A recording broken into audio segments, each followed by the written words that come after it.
Assalamualaikum, hai teman-teman semuanya, selamat datang kembali di channel Yulianti Emi. Di video kali ini saya bikin dadar gulung ya teman-teman, ini isi kelapa. Untuk cara bikinnya simak videonya sampai selesai ya. Bagi teman-teman yang belum subscribe, jangan lupa supportnya ya, subscribe, like, komen. Dan bagi yang sudah saya ucapkan terima kasih banyak ya.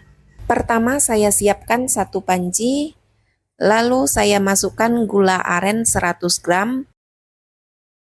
Kemudian saya tambahkan juga dengan gula pasir 2 sendok makan, setengah sendok teh garam, lalu 1 lembar daun pandan. Kemudian saya tambahkan juga dengan air 150 ml.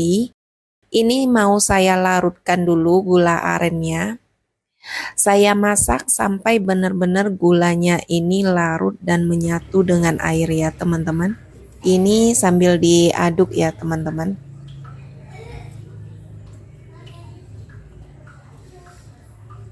Nah, ini sudah mendidih, gulanya sudah larut ya teman-teman. Berikutnya saya sisihkan dulu.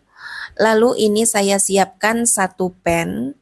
Kemudian saya tambahkan dengan kelapa parut.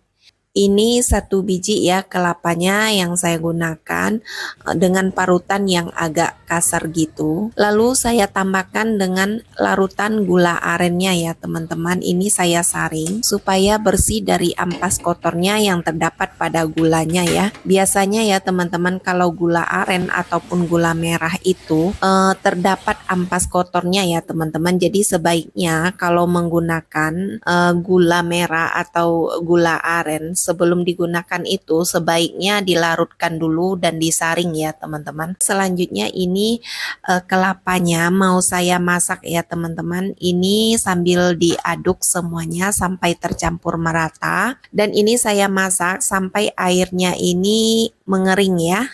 Sesekali diaduk supaya tidak gosong ya teman-teman.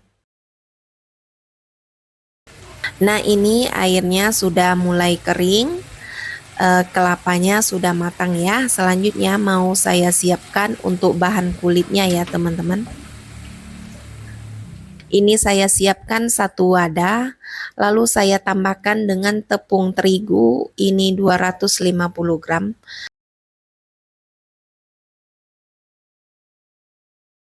Kemudian 1 butir telur, garam 1 sendok teh, lalu 1 bungkus santan instan ya teman-teman.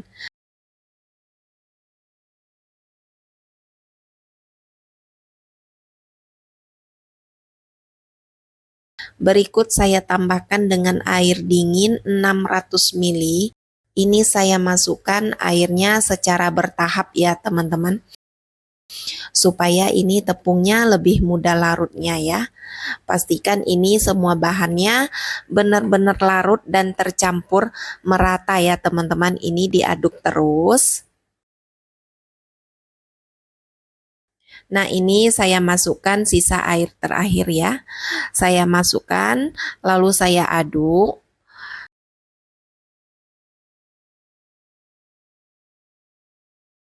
Berikut saya tambahkan juga ya teman-teman, ini pewarna pandan. Ini saya gunakan cukup 2 tetes aja. Kalau teman-teman mau warnanya yang lebih pekat ya boleh ditambahin lagi, tinggal disesuaikan aja ya.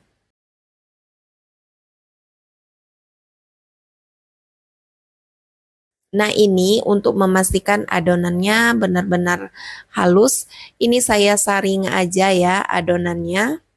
Saya pindahkan ke satu wadah, kemudian ini saya saring karena ini masih terdapat ya tepung yang bergerindil ya teman-teman.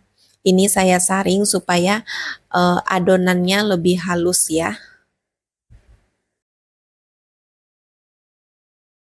Bagi teman-teman yang belum subscribe, jangan lupa supportnya ya, subscribe, like, komen. Dan bagi yang sudah, saya ucapkan terima kasih banyak ya. Dan ini adonannya sudah siap untuk dicetak ya teman-teman. Untuk mencetak kulitnya, saya sudah panaskan satu pan ya teman-teman. Ini saya tidak oles dengan minyak atau margarin ya, karena ini pannya udah anti lengket gitu ya teman-teman. Bagi teman-teman yang belum subscribe, jangan lupa supportnya ya, subscribe, like, komen. Dan bagi yang sudah, saya ucapkan terima kasih banyak ya. Sebelum mencetak adonannya, sebaiknya diaduk dulu ya teman-teman. Ini adonannya. Saya ambil satu centong adonan, kemudian saya tuang di pannya ya teman-teman, supaya merata. Ini digoyang ya teman-teman perlahan pada bagian yang kosong ya, seperti ini.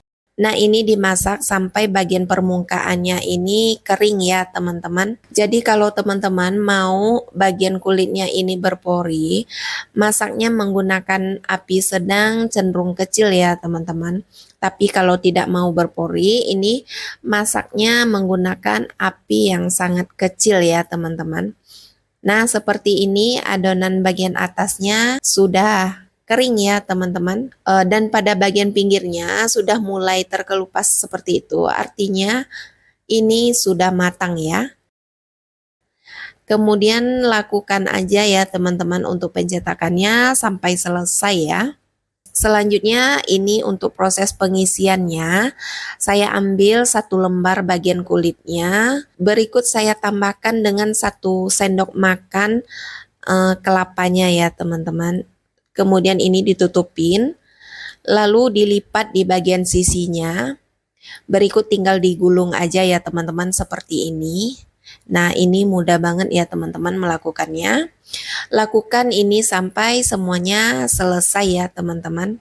Nah, ini dia teman-teman, dadar gulung isi kelapanya sudah jadi. Kulitnya lembut banget, rasanya manis, gurih, dan pastinya enak banget ya. Terima kasih banyak ya sudah menyimak, semoga bermanfaat.